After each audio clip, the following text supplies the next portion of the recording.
जीवित पुत्रिका का व्रत माताएं अपने बच्चों की रक्षा के लिए और उनके सुखद भविष्य की कामना के लिए निर्जल व्रत रखती हैं। यह व्रत बहुत ही कठिन माना जाता है और इस व्रत के नियमों का पालन पूरे 3 दिन तक किया जाता है। जीमूतवाहन के नाम पर भी जीवित पुत्रिका का व्रत नाम पड़ा है। तो आइए आपको बताते हैं कि जीमूतवाहन भगवान कौन है, उनकी क्या कथा है। आज की इस वीडियो में आप जिउतिया व्रत की 5 पौराणिक कथाएं सुनेंगे, इसलिए अगर यह कथा आपको अच्छी लगे तो प्लीज वीडियो को लाइक अवश्य करिएगा। तो आइए श्रवण करते हैं। पहली पौराणिक कथा के अनुसार गंधर्वों के राजकुमार का नाम जीमूतवाहन था। वे बड़े उदार और परोपकारी थे। जीमूतवाहन के पिता ने वृद्धावस्था में ही वानप्रस्थ आश्रम में जाते समय उन्हें राज सिंहासन पर बैठा दिया, लेकिन उनका मन राजपाट में नहीं लगता था, तो वह राज्य का सारा कार्यभार अपने भाइयों पर छोड़कर खुद भी वन में अपने पिता की सेवा करने चले गए और वहीं पर उनका विवाह मल्लवती नामक राजकन्या से हो गई। एक दिन वन में घूमते हुए जीमूतवाहन भगवान काफी दूर चले गए। तब उन्हें एक वृद्धा रोती हुई दिखी। जीमूतवाहन ने उनसे पूछा तो वृद्धा ने रोते हुए कारण बताया कि मैं नागवंशी स्त्री हूँ और मेरा एक ही पुत्र है। पंछीराज गरुड़ के समक्ष नागों ने उन्हें प्रतिदिन खाने के लिए एक नाग सौंपने की प्रतिज्ञा की हुई है और आज मेरे पुत्र की बलि का दिन है, इसलिए मैं बहुत परेशान हूँ। तब जीमूतवाहन ने वृद्धा को संतावना देते हुए कहा, तुम चिंता मत करो और डरो मत, क्योंकि मैं तुम्हारे पुत्र के प्राणों की रक्षा अवश्य करूंगा। आज उसके बदले मैं खुद अपने आप को उसके लाल कपड़े में ढककर वधशिला पर लेट जाऊंगा। ऐसा कहकर के जीमूतवाहन ने पुत्र के हाथ से लाल कपड़ा ले लिया और वे उसे लपेटकर खुद को बलि देने के लिए चुनी हुई वधशिला पर लेट गए। नियत समय पर गरुड़ बड़ी तेजी से आए और वह लाल कपड़े में ढके हुए जीमूतवाहन को पंजे में दबोचकर पहाड़ की ऊंची चोटी पर जाकर बैठ गए।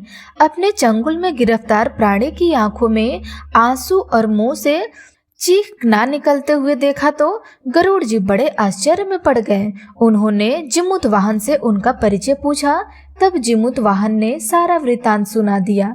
तब गरुड़ जी उनकी बहादुरी और प्राण रक्षा करने में खुद को बलिदान देने की हिम्मत से बहुत प्रभावित हुए। प्रसन्न होकर गरुड़ जी ने उन्हें जीवन दान दे दिया और नागों की बलि न लेने का भी आशीर्वाद दिया।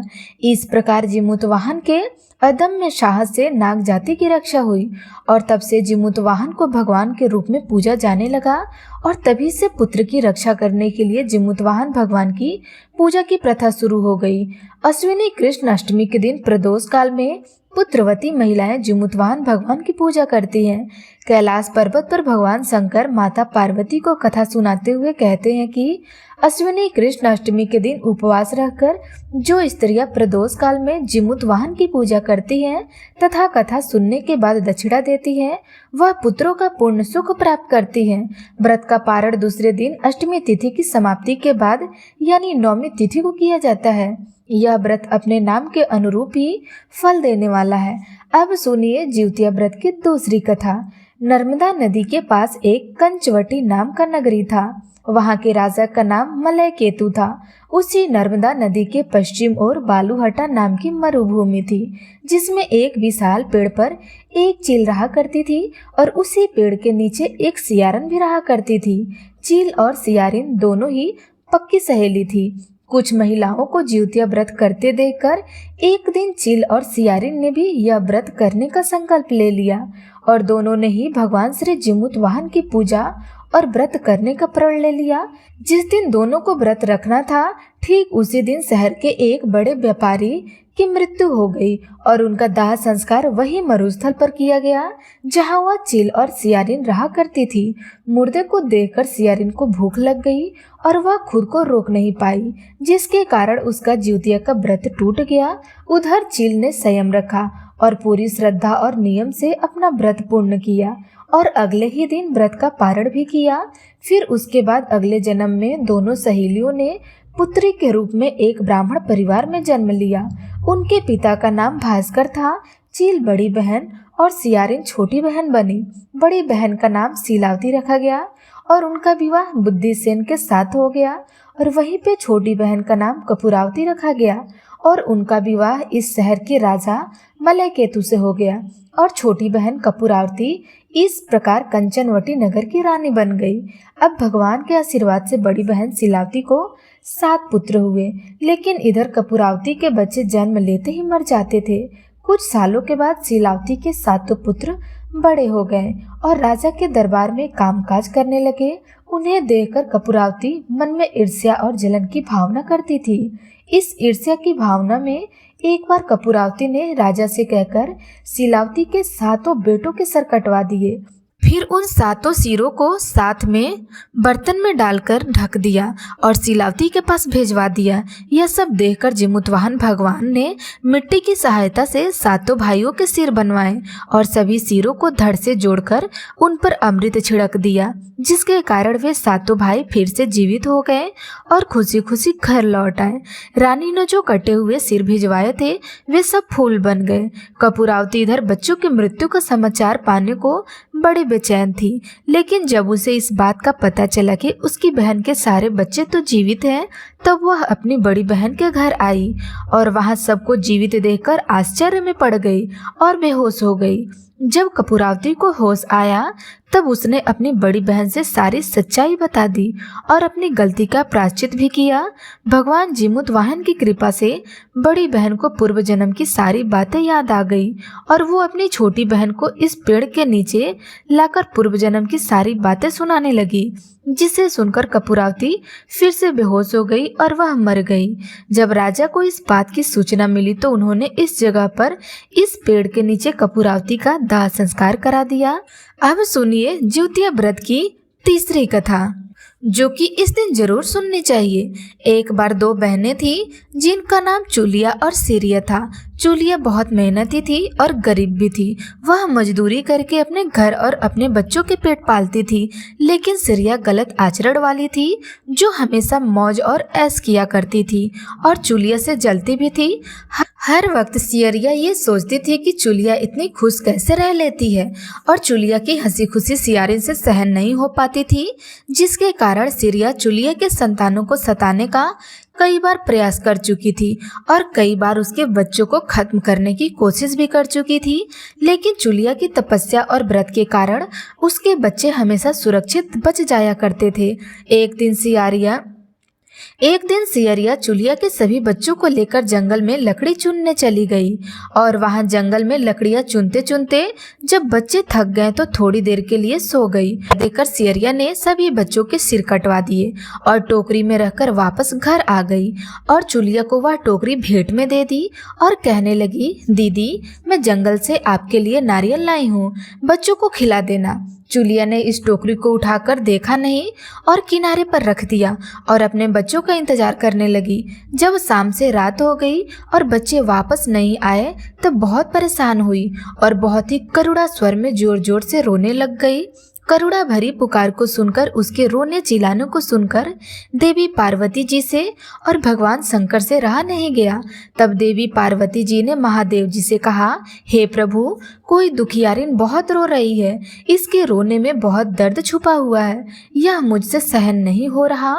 प्रभु हमें चलकर देखना चाहिए कि कौन रो रहा है और क्यों रो रहा है। तब महादेव जी कहने लगे, हे देवी, यह मृत्यु लोक है और यहाँ पर यह सारी साधारण सी बात है। लेकिन पार्वती जी के हट के कारण महादेव जी को उनके सामने झुकना पड़ा और चूलिया के पास जाकर उसके रोने का कारण पूछने लगे। महादेव जी के पूछने पर चूलिया ने अपने रोने का सारा वृतांत विस्तार से बता दिया। शंकर जी ने जब ध्यान लगाया तो उन्होंने चूलिया के बच्चों को जंगल में मृत पाया। यह जानकर देवी पार्वती बहुत दुखी हुई। तब उनके अनुरोध पर भगवान शंकर ने उन बच्चों को पुनर्जीवित कर दिया। बच्चे नींद से उठकर मौसी को ढूंढ रहे थे, लेकिन मौसी वहां पर नहीं थी। फिर बच्चे डरकर किसी तरह भटकते भटकते घर पर आ गए और उसकी मौसी ने उसके साथ जो किया सब कुछ अपनी माँ के सामने सच सच बता दिया। यह सब सुनकर चूलिया सिरिया के पास जाकर लड़ने लगी कि तुम मेरे बच्चों को जंगल में अकेला छोड़कर क्यों आ गई हो। दोनों बहनों में लड़ाई शुरू हो गई और यह लड़ाई 7 दिन 7 रात तक चलती रही, किंतु इस लड़ाई का कोई हल नहीं निकला। जिसके बाद दोनों ने उस जंगल में तपस्वी को घटना सुनाई। घटना को सुनने के बाद तपस्वी ने दोनों को आदेश दिया कि तुम दोनों जाकर पास में खेल रहे बच्चों को बाल से पकड़कर घसीटते हुए मेरे पास लेकर आओ। इसके बाद मैं निर्णय करूंगा। चुलिया बच्चों की माँ थी, उससे बच्चों की पीड़ा देखी नहीं जा सकी। उसने महात्मा के वचनों का पालन नहीं किया। उधर सिरिया दौड़ते हुए गई और खेलते हुए बच्चों को बाल से पकड़कर खींच कर ले आई। जिसके बाद तपस्वी ने सियारिन को यह श्राप दिया कि हर जन्म में इसी प्रकार तू सदैव जलती रहेगी और दुख होती रहेगी। जो महिलाएं किसी बच्चों की पीड़ा और माँ की ममता को नहीं जानती, वह जीवन भर धरती पर दुख भोगने के अलावा और कुछ नहीं कर पाती। प्रिय श्रोताओं, अब सुनिए जिउतिया व्रत की चौथी कथा। 2 बहनें थी, जिनमें एक नाम सुखिया और दूसरा नाम दुखिया था। दोनों का भाग्य उनके नाम के जैसा ही था। दुखिया बहुत गरीब थी और हमेशा दुखी रहती थी। सुखिया बहुत अमीर थी और वे बड़े सुख से रहती थी। दोनों एक ही गांव में रहा करती थी। दुखिया सुखिया के घर काम करती थी, साफ सफाई करती थी, खाना बनाती थी और जो वहाँ बच जाता वो खाना सुखिया दुखिया को दे दिया करती थी। इस तरह दुखिया का घर चलता था। समय बीतता गया, दोनों के बच्चे हुए। सुखिया को 2 बेटे और दुखिया के भी 2 बेटे हुए। अब जब जिउतिया का व्रत आया तो दोनों बहनें जिउतिया का व्रत रखने लगी। दुखिया सुखिया के घर में काम किया करती थी। व्रत के दिन दुखिया ने सुखिया के घर में जो चावल फटका, उससे जो खुरदी निकली या भूसा निकला, उसे तो उसने अपने लिए रख लिया और साफ चावल सुखिया को दे दिया। फिर साग को चुना, पत्तियों को डंठल से अलग किया, बढ़िया वाला साग सुखिया के लिए रख दिया और जो डंठल था वो अपने लिए रख लिया। अब दुखिया ने सुखिया के घर का सारा खाना बना दिया और अपने घर चावल की खुरदी और साग की डंठल लेकर चली आई बनाने के लिए। खुरदी का चावल और साग की डंठल बनाकर वह खाना उसने अपने बच्चों को खिलाया और खुद भी खाया। उसके बाद दुखिया सोने चली गई। आधी रात में एक बुढ़िया औरत उसके घर पर आकर दरवाजा खटखटाने लगी तो दुखिया ने पूछा, कौन है? तब बूढ़ी माई ने कहा, बेटा मैं हूँ, दरवाजा खोलो। दुखिया ने उठकर दरवाजा खोला और पूछा कि अम्मा आपको क्या चाहिए? इतनी रात में आप यहाँ किस लिए आई हैं? तब बुढ़िया माई कहने लगी, बेटा मुझे बहुत जोर से भूख लगी है, कुछ खाने को है तो दे दो। दुखिया उसे घर के अंदर ले गई और कहने लगी, माँ जी हम लोग बहुत गरीब है, आज मैंने खुरदी का चावल और साग का डंठल बनाया है, क्या आप खाएंगी? तो बुढ़िया माई कहने लगी, हाँ हाँ क्यों नहीं खाऊंगी, मुझे तो बहुत जोर से भूख लगी है, मैं वही खा लूंगी। तब दुखिया घर के अंदर गई और खुरदी का चावल और डंठल का साग लेकर बुढ़िया माई को खाने को दे दिया। बुढ़िया माई ने खाना खाने के बाद कहा कि मुझे अच्छे से कुछ दिखाई नहीं देता, बेटी इतनी रात के अंधेरे में मैं अपने घर भला कैसे जाऊंगी?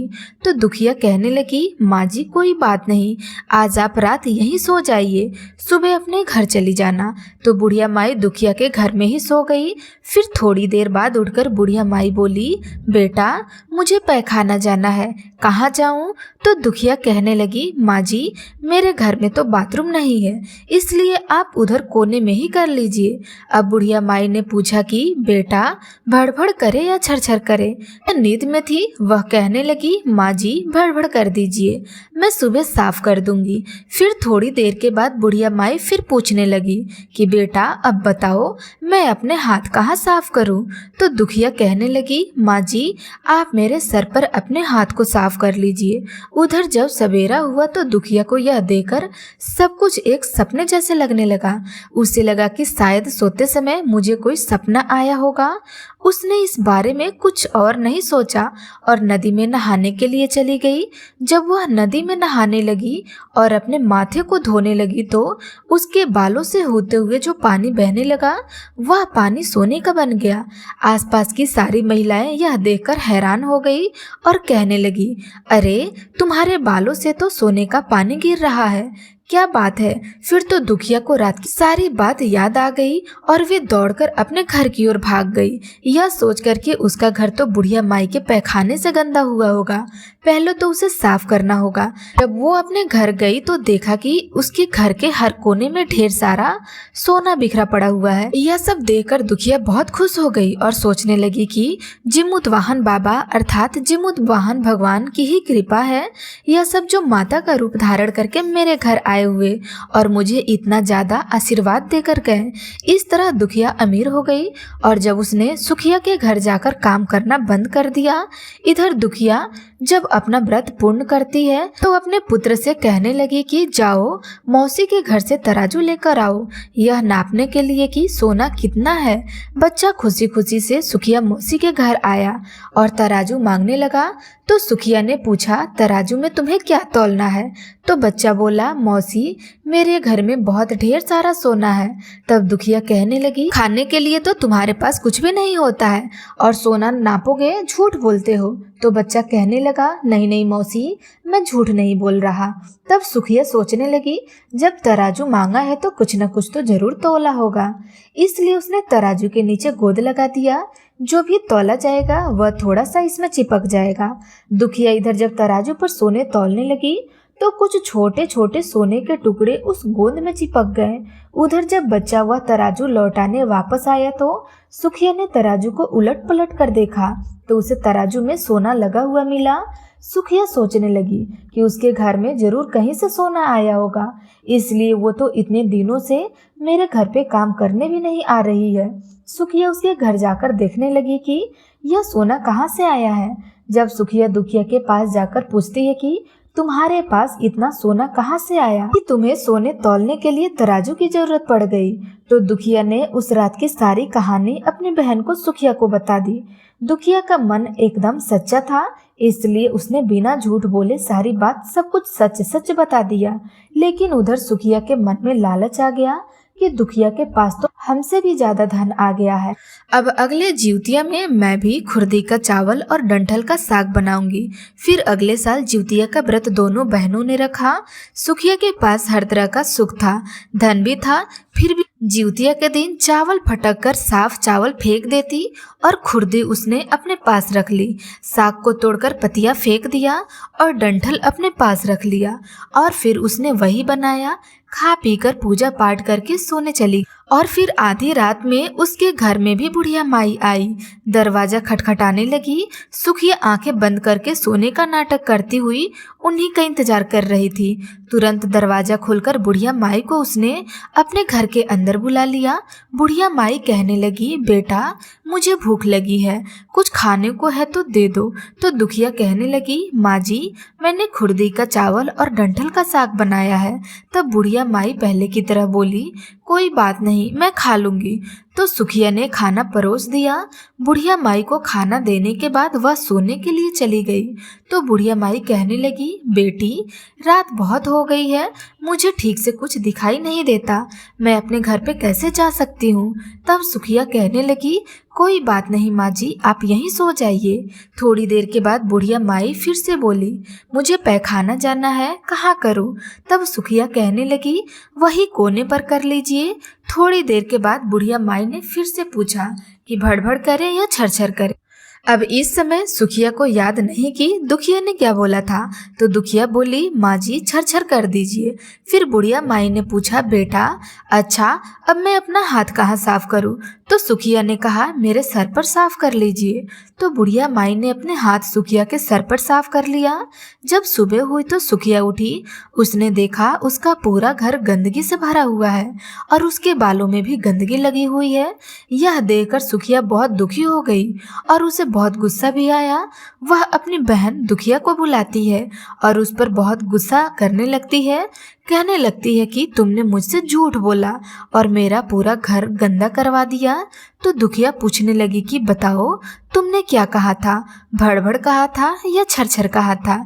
तब दुखिया बोली, मैंने तो छरछर करने के लिए कहा था। तो दुखिया कहने लगी, यहीं पर तो तुमने गलती कर दी, तुम्हारे पास तो सब कुछ था, किसी चीज की कोई कमी नहीं थी, फिर भी तुमने लालच किया। देखो, मेरे पास तो उस समय कुछ भी नहीं था, तुम्हारे पास तो सब कुछ था और तुम्हारे घर पर भी जीमूतवाहन भगवान वेश बदल कर आए हुए थे, लेकिन फिर भी तुमने उन्हें अच्छा खाना नहीं परोसा। मेरे पास तो उस समय कुछ भी नहीं था, इसलिए मैंने उन्हें खुर्दी का चावल और डंठल का साग परोसा था। तुमने अपने घर पर आए हुए भगवान का अपमान किया है। सब कुछ होते हुए भी तुमने उन्हें साग और भात खिलाया। तुम्हारे पास सब कुछ होते हुए भी तुम्हें लालच नहीं करना चाहिए था, इसलिए तुम्हारे साथ बहुत बुरा हुआ। तो प्रेम से बोलिए, जीवोत्वाहन भगवान की जय। प्रिय श्रोताओं, अब सुनिए जिउतिया व्रत की 5वीं कथा। भारत के युद्ध में अश्वत्थामा अपने पिता की मृत्यु से बहुत दुखी थे और अपने पिता की मृत्यु का बदला लेना चाहते थे, जिसके कारण वह पांडवों के शिविर में घुस गए। शिविर में उस समय 5 लोग सो रहे थे, जिसके कारण अश्वत्थामा ने उन्हें 5 पांडव समझकर मार दिया। यह माना जाता है कि सभी पुत्र द्रौपदी के 5 पुत्र थे, न कि 5 पांडव।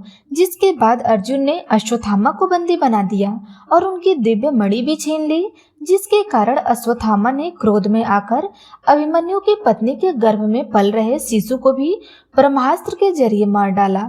तब भगवान श्री कृष्ण ने अपने सभी पुण्यों का फल उतना की अजन्मी संतान को देकर उसके गर्भ में पल रहे बच्चों को पुनर्जीवित कर दिया। भगवान श्री कृष्ण की कृपा से जीवित होने वाले इस बच्चों को जीवित पुत्री का नाम दिया गया। इसके बाद से संतान की लंबी आयु के लिए हर साल जीवित पुत्रिका का व्रत रखा जाने लगा। मान्यता है कि जो भी महिलाएं अपने संतान की लंबी उम्र के लिए इस व्रत को रखती हैं, उसकी संतान को कभी भी दुख नहीं उठाना पड़ता। उनके घर में सुख समृद्धि सदा बनी रहती है और जो भी महिलाएं आज के दिन इस व्रत कथा को सुनती है, उसे कभी भी अपनी संतान से वियोग का सामना नहीं करना पड़ता। तो ये थी जीवित पुत्रिका की 5 पौराणिक कथाएं। तो प्रेम से बोलिए, जीवोत्वाहन भगवान की जय। श्री कृष्ण भगवान की जय।